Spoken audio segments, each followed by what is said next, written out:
welcome back to our favorite trip. This is actually part 2 of my Egypt podcast. In the first one, I talked about our planning and I got you all the way down into Cairo. And on this one, we continue with the trip, taking you to Alexandria, Memphis, Saqqara, and out to the Great Pyramids of Giza. Our second day in Egypt was a Saturday, and we had breakfast in the hotel. The Marriott Mina House had a fantastic buffet breakfast, I thought, with foods from all over the world to keep the tourists happy.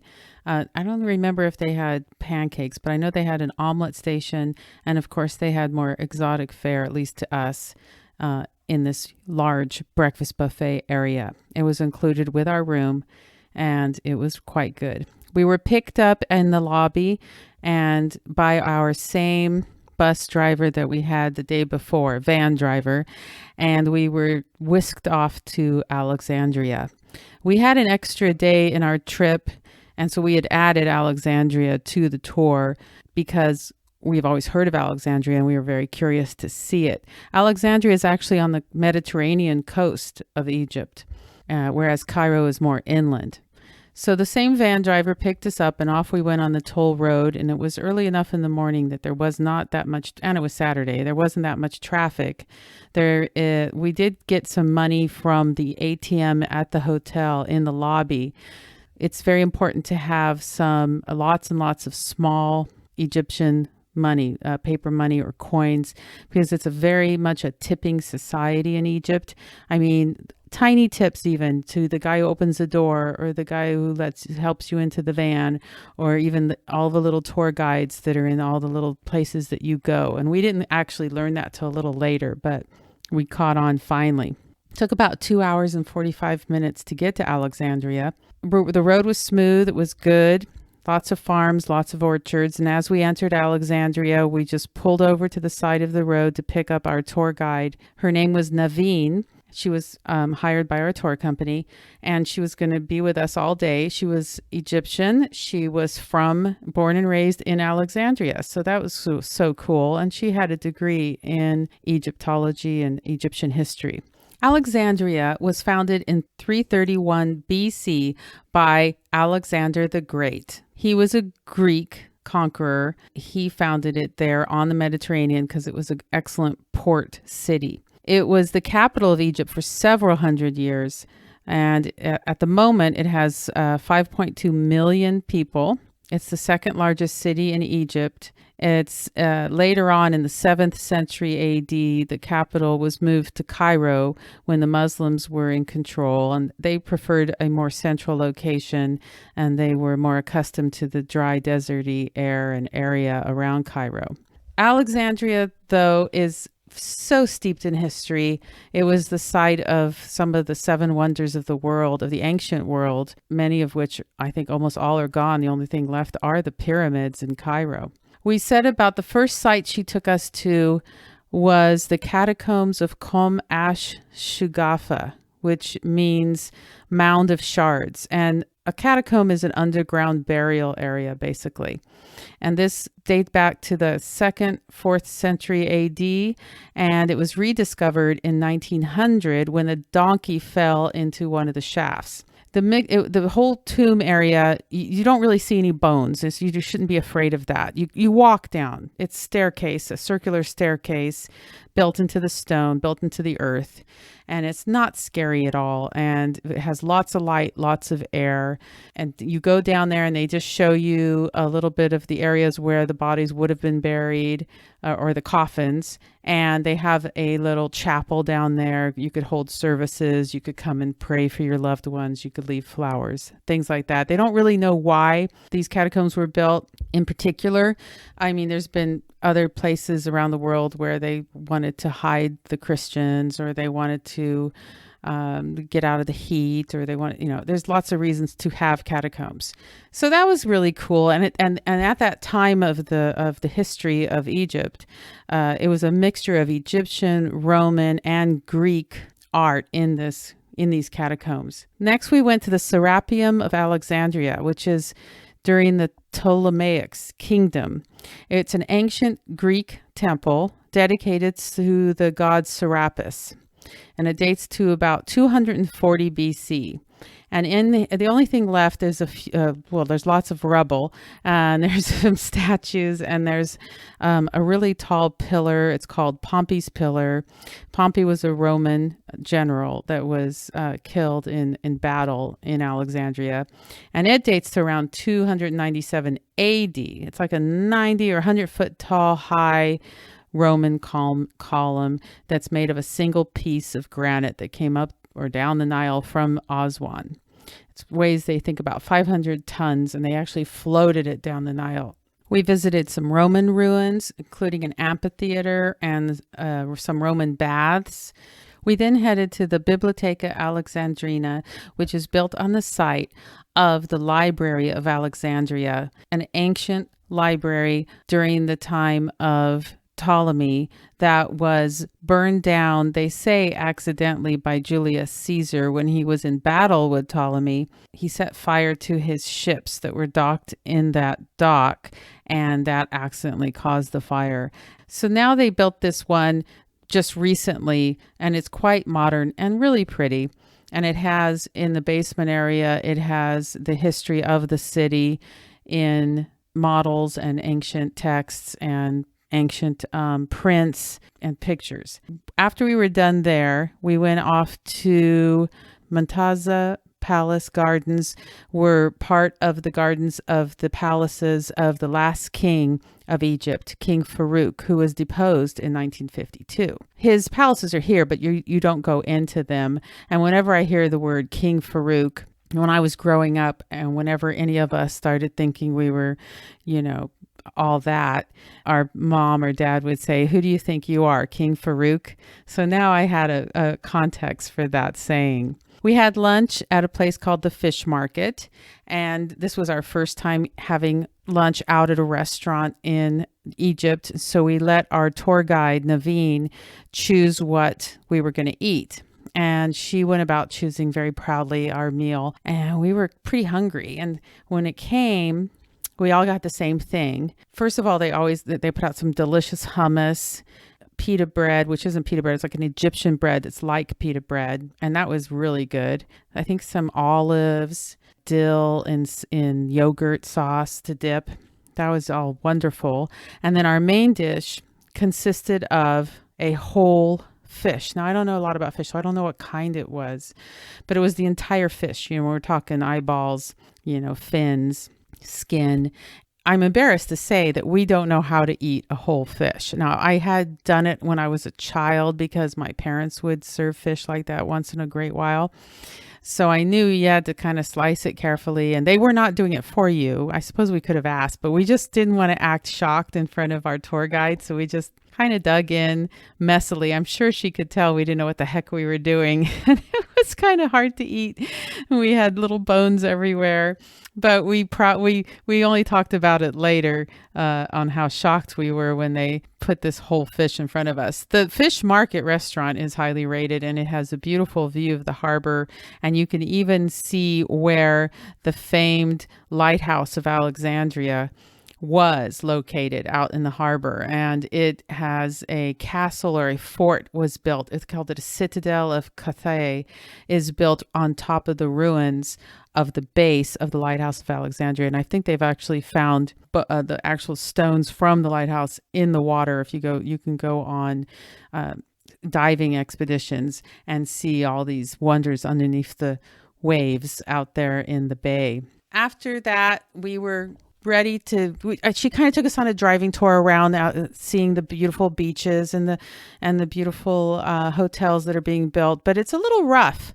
It's not as clean as you might be used to, but it has a Four Seasons hotel, and there was a Starbucks there. And so, of course, I wanted to run in and see if I could get a Egypt mug of some sort. Unfortunately, they did not have one available.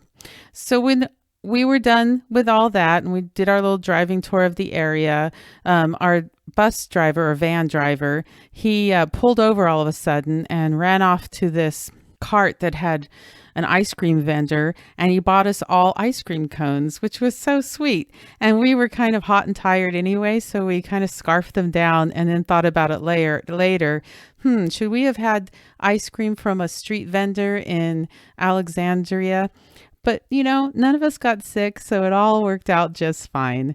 On our way out of town, we said goodbye to Naveen. She recommended, because she knew I was looking for these Starbucks mugs, she said there's a mall on the way out of town that had a Starbucks in it, that maybe we could check that one out. So our van driver found the mall. It was right off the main road. You had to go through security just to park, and you had to pay to park. And then we went into it, and it looked just like any mall you would see in any town in America from the outside. It was rather nondescript, actually. And when you walked in, and it was nicely air conditioned inside, and it looked just like a mall over here. I mean, there was a Peet's Coffee. Of course, that was the bad news, was that the Starbucks that used to be there had gone out of business or moved or closed, and there was now a Peet's Coffee in its place. Or I think it was a Costa Coffee, which you see a lot in Europe. Unfortunately, no Starbucks, but I kind of like taking a look around and seeing how the everyday person went shopping. It was very similar to being here in the States. And we were done there. We got back in the car and we headed off back to Cairo.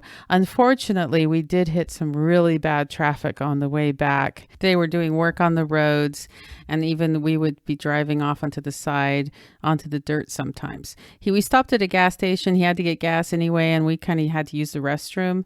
And I have to say, they were kind of scary, the restrooms, as far as hygiene went. But when you have to go, sometimes you make do. And I grew up on a chicken ranch. I've seen some dirty bathrooms. So we went off and we headed back to Cairo, to our comfortable hotel. And of course, we were still kind of hungry because the fish didn't really fill us up. Got back about 8 p.m. and we had dinner at the hotel, which was an Italian restaurant called Alfredo's. I think Katie and Joe were too tired and they went off on their own, and we went to have pizza on our own at Alfredo's. And it cost for two pretty large size individual pizzas, but they were big enough we could have shared them. It was about $35 with the tip. That included at least one beer for me and a beverage for my husband. There was another wedding happening on the grounds, and the music did pound until 11 p.m. It didn't stop my husband from going right to sleep, and it didn't bother me too much, but it may bother some people.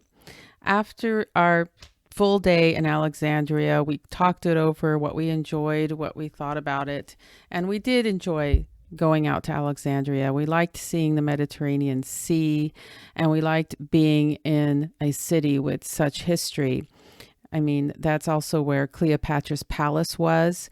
It's being found right now. I think they found some ruins under the water. They have a lot of earthquakes there. And of course, the change of level of the sea makes a difference.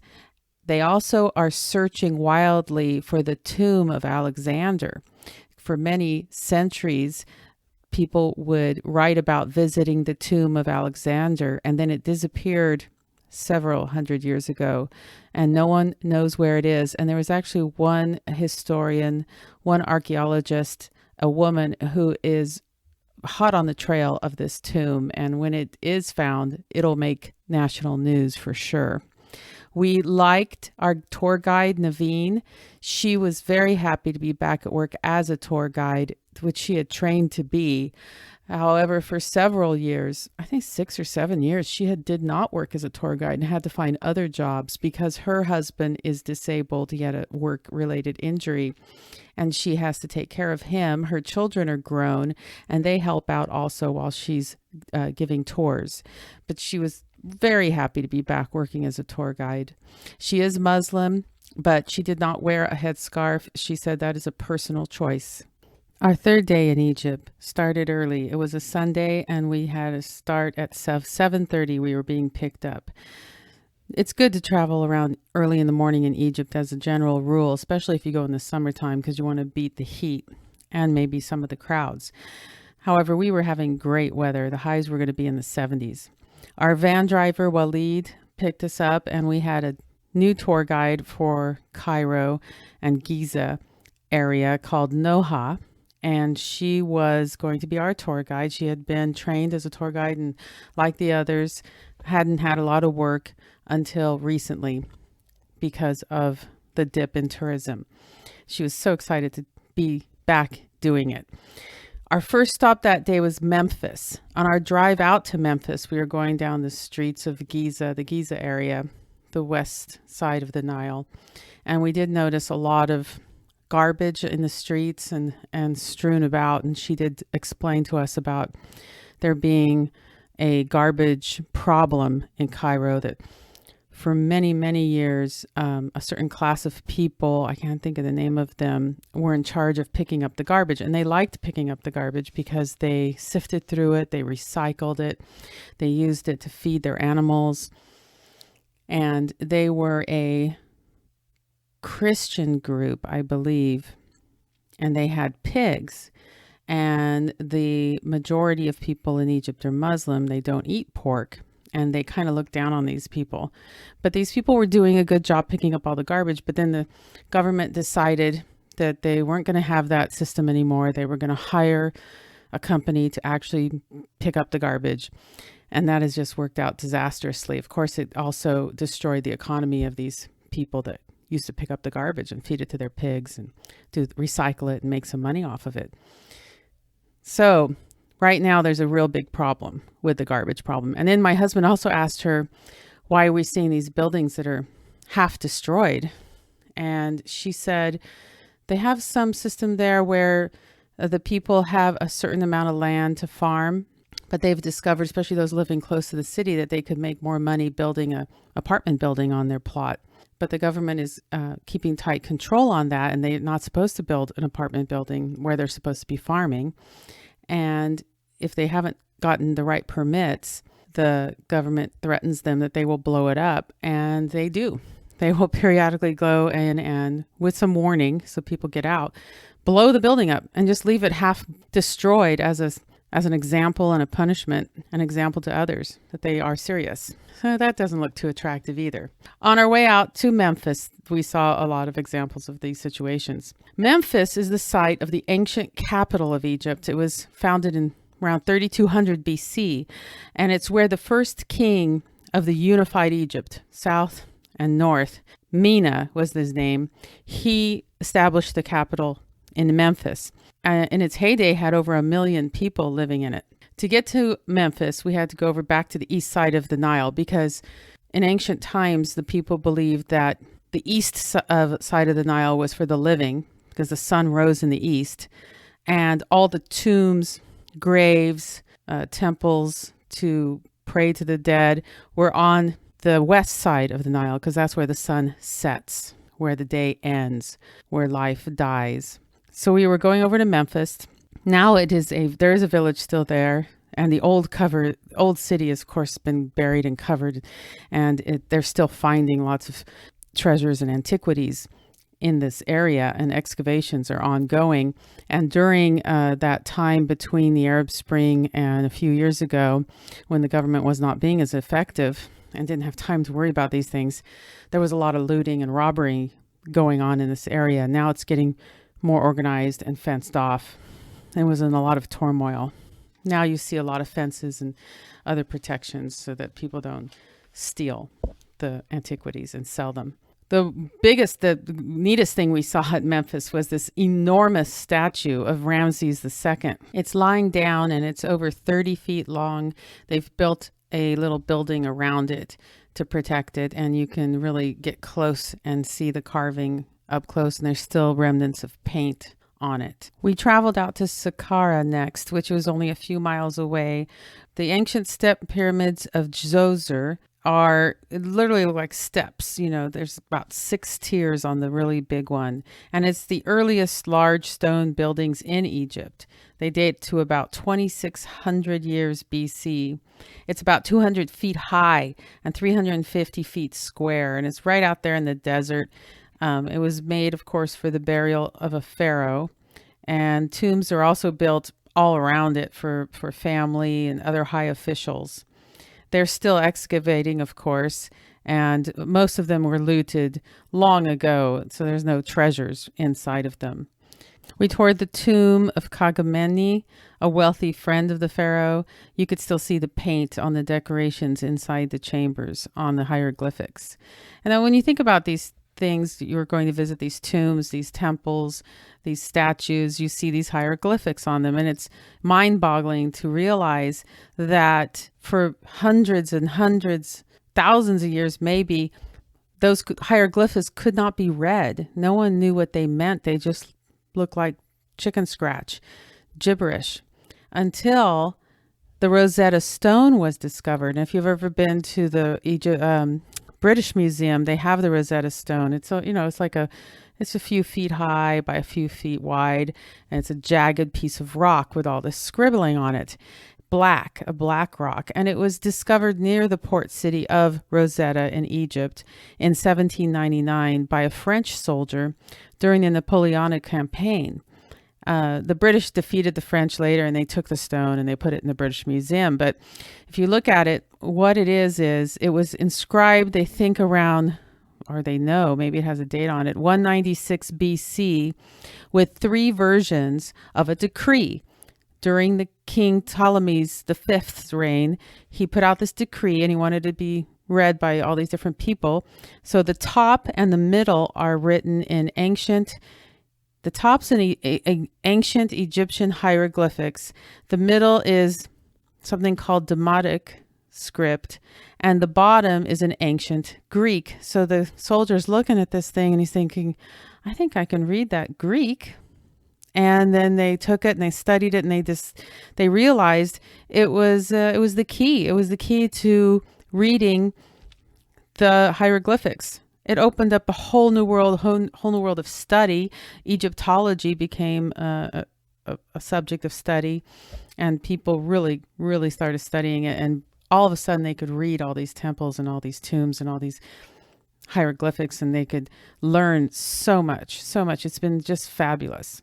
So we're in this tomb, and now we can reread what's on the walls. Story of the man is written in hieroglyphics. It tells about what his wealth was, his possessions, the laborers who worked for him and what they did, his family, their names. It talks about what he's offering to the gods so that he has a good afterlife. And this art in this tomb was over 4,600 years old from today. Unbelievable. And you could still see some of the paint. We walked next door to the pyramid of King Teti, and we descended into his a burial chamber, and you had to stoop over a little bit. It was short, but it was steep, and it could bother you if you have any kind of claustrophobia. It was fine though. Once you got down into the chamber, you could stand, and his sarcophagus was still in there. Not much else. We climbed back out, and in the distance you could see 2 really large pyramids. They're called the Bent Pyramid and the Red Pyramid. And the Bent Pyramid, it's because it's not exactly square, or it has the engineers made a small mistake, so its shape is a little off. The Red Pyramid literally looks red. Noha, our guide, said that these were precursors to the Great Pyramids of Giza. When we were down there, she took us by a carpet factory. That's very common when you're on these tours.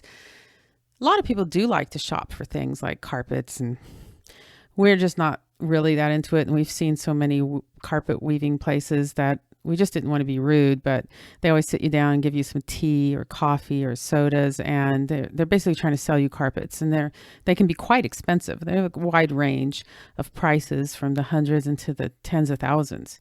So we watched, we'd seen it before, and it is amazing how they make these carpets. It's a lot more work than you would imagine, especially the ones made by hand. The workers are paid by the meter, so they want to work fast and accurately, of course, so they get paid more. We also went to a papyrus factory, and it is interesting how they make papyrus. It's been made for, thousands of years in that area, and you can write on it and paint on it, and you can buy a piece of artwork with papyrus, which we didn't do. We went also to a jewelry store because I was still looking for a cartouche, thinking about buying a cartouche. Cartouches, it just means it's an oval with a line at the top and a line at one end at a right angle to the oval, and it has hieroglyphics in the middle, and it indicates that a royal name is written there. And it's a very popular tourist item when you go to Egypt, and it has been for many, many years. My mother brought me one home when I was not able to go with her to Egypt. So I already have one with my name in it, but they can be expensive, although they're sold pretty much by weight and the quality of the gold, or if you get silver, they're less money. We had lunch at the Le Méridien Hotel, which had a nice buffet lunch, and it's not that far from the pyramids either. It would be a good choice to stay. It looked very nice. Because our next stop after lunch was, the grand attraction. We've been gazing at them this whole time, the Great Pyramids of Giza. Noha got us the tickets. The pyramids were built, they believe, as tombs during Pharaoh Khufu mainly, also his son and some others. And the sheer mass of these pyramids is hard to comprehend. Before we went on the trip, I did a satellite. I was looking up the address of the hotel to see how close it was to the pyramids, and I had a satellite picture of it. And these pyramids, you should look at it from space. They're so perfectly built. The sides and the shape of them, it's from space. It looks amazing. You can't believe how well made they were back then. And they are so massive. When you walk up to them, you see how big the blocks are. Now, I think they change in size as they go up, but like the Great Pyramid of Giza has, they say 2.3 million blocks. 2.3 million blocks. And some of them are like 4 to 5 feet wide or 3 to 4 feet high on one block. And they're just solid granite. And when they built these pyramids, at the time, they covered the outside of them in a limestone that was polished white limestone so that they really shone in the sun. I mean, they must have been gorgeous when the sun was hitting them. It's very smooth, shiny white surface. On one of the pyramids, you can still see some of that towards the top. And at this one, there was some along the bottom. So I guess over this thousands of years, over the centuries, people removed it to use in other building projects is what happened to it. So the one pyramid, you can still see it towards the top where they got lazy about chopping it off of there. The Great Pyramid of Giza was the tallest man-made structure in the world for 3,800 years. You can purchase a ticket to enter the one pyramid. There's an entrance, you walk up some steps and you climb over some blocks and you can enter it. However, we'd been told it was fairly claustrophobic. You do have to bend over in parts of it and walk up a rather steep walkway. And then there's nothing in there. You can stand up once you get in there, but there's really nothing in there. So we opted to just walk around the outside of it and wonder at the fact that we were actually at the pyramids climbing around them. They don't let you just climb over any part of them, but some parts of it you can. In the 50s, they were cleaning up around these pyramids and they found 5 large stone-lined pits. I mean, really large. And in one of them, there was lots of stuff in there, but in one of them, there were the parts of a boat. And they were able, because they'd read the hieroglyphs, they could see what these boats were supposed to look like. They were able to reassemble this boat. It was made of cedar. They don't know if it was supposed to be used, they assume, by the pharaohs in their afterlife. They wanted to have these full-size boats. And so they've put one together and you can visit it inside of this building that they've built to hold it right next to the pyramids. And you had to put on those like little hospital booties to go in there because they don't want to track in any sand or dirt from the outside. Of course, Mark had a hard time finding one to fit his size 12 feet, but I helped him squeeze into some. So inside there, we walked around and saw this very cool boat that had been reassembled. And you can see the pits where it was found. And the other pits, I think they just covered up again and left. The pyramid of Khafre is right next to the Great Pyramid of Giza. It actually appears larger, like taller, but that's just because it was built on higher ground. That pharaoh, I think it was one of his sons, he wanted to have a grander looking pyramid, but he knew he didn't want to anger his father by making it literally bigger than his. But it does appear larger because of being on the higher ground. And you can still, that's the one where you can still see some of the limestone near the top. And then there's some things called the Queen's Pyramids. 3 are near Khufu, three are near a pyramid of Menkaure, which is off in the distance a little bit. And they are really small. And there's some small temples nearby also. The city of Cairo is built right up to very close to the edge of where these pyramids are. So if you look in one direction, you see the city. And if you look in the other direction, you see desert. Our tour guide, Noah, took us out to a viewing area. We drove out there with the van where we could really get a great picture with all the three main pyramids and all the lesser ones behind us. And we did take a really great photo out there. And then she took us back to the pyramids because the next thing we had to see was the Sphinx of Giza, which is extremely famous. You can actually go to a light and sound show there in some evenings, although we did not do that. And you can't climb on the Sphinx, but you do get fairly close to it and really look at it. And of course, the Sphinx is the face, they believe, of Pharaoh Cheops or Khafra. They're not sure. And of course, it's the body of a lion. For centuries, or thousands of years, it laid there, sometimes with just its head sticking out of the sand. You walk around it, you view it from kind of a raised area, and you walk through the temple that it has near it. It faces the east, and it's the oldest sculpture in Egypt, they believe. It dates from 2558 to 2532 BC. And in the 1800s, it was excavated, so you could see the bottom part of it and its paws. And when it was first made, it was probably painted, they believe. After we were done gazing at the Sphinx, she took us to a cotton goods store. We had talked about the fact that we were interested in the traditional Egyptian dress that we saw all around us. The men wear this long, loose shirt. Sometimes they wear trousers under it, and usually a headdress of some kind, a turban, a scarf. And they cover it all by a kaftan, they call it, which is like a long coat-like piece with long wide sleeves. And the women, it's similar. It's a long robe, baggy trousers, some kind of scarf, headdress, sometimes a hijab or a burqa, although we saw it, but not our tour guide, Noha. She was Muslim, but she chose not to wear a headscarf. She said her sister did, but she didn't. And it was, once again, personal choice. Gold jewelry is very popular too, which Noah had some beautiful pieces of jewelry on. The evening was going to end with the highlight, which was a camel ride into the desert to gaze at the pyramids.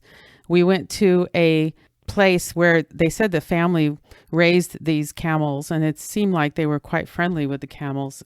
Children were helping us to mount the camels, which they're sitting on the ground, and then you kind of swing your leg up onto them and hang on, because you have to lean back, because the back part of the pyramid, the camel, goes up first, and then his front goes up, and then you're up there.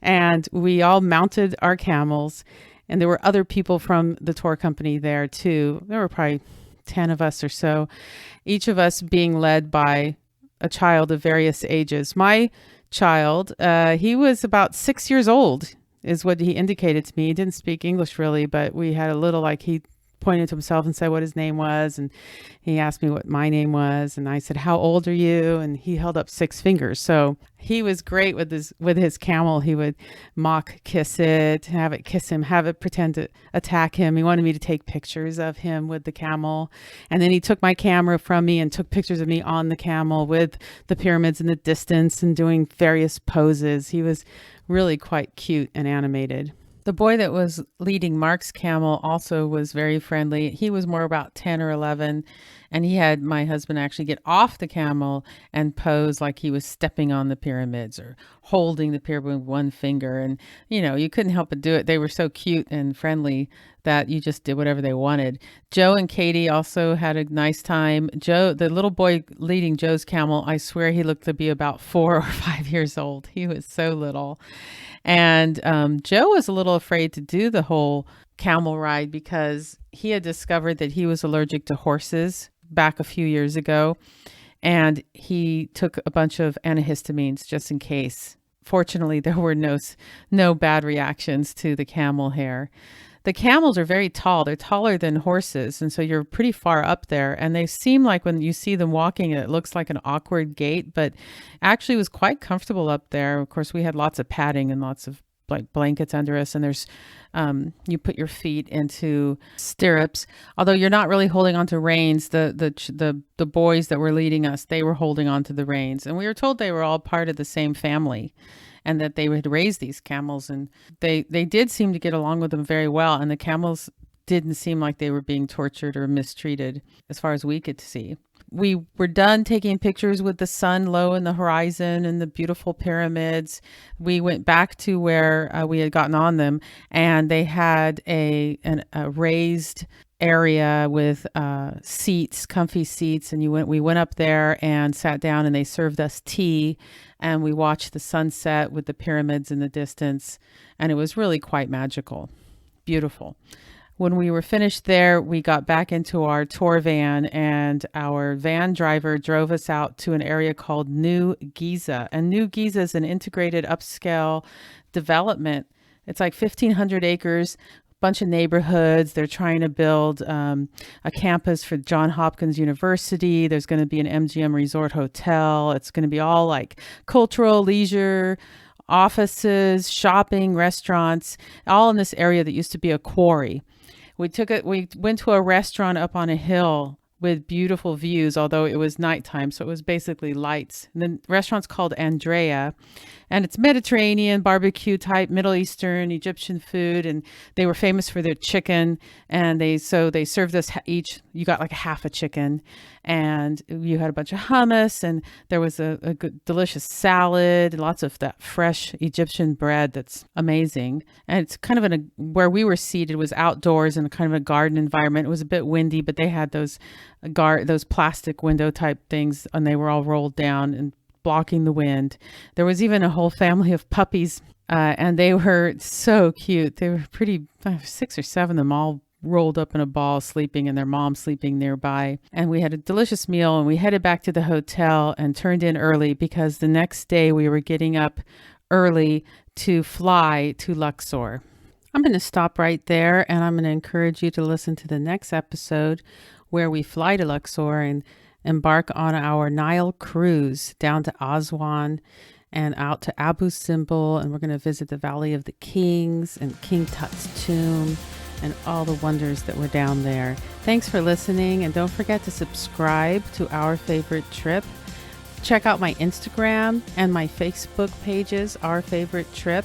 And if you have any questions or comments, you can write to me at ourfavoritetrip@gmail.com. Don't forget to rate me 5 stars, please. And we'll see you next time on Our Favorite Trip.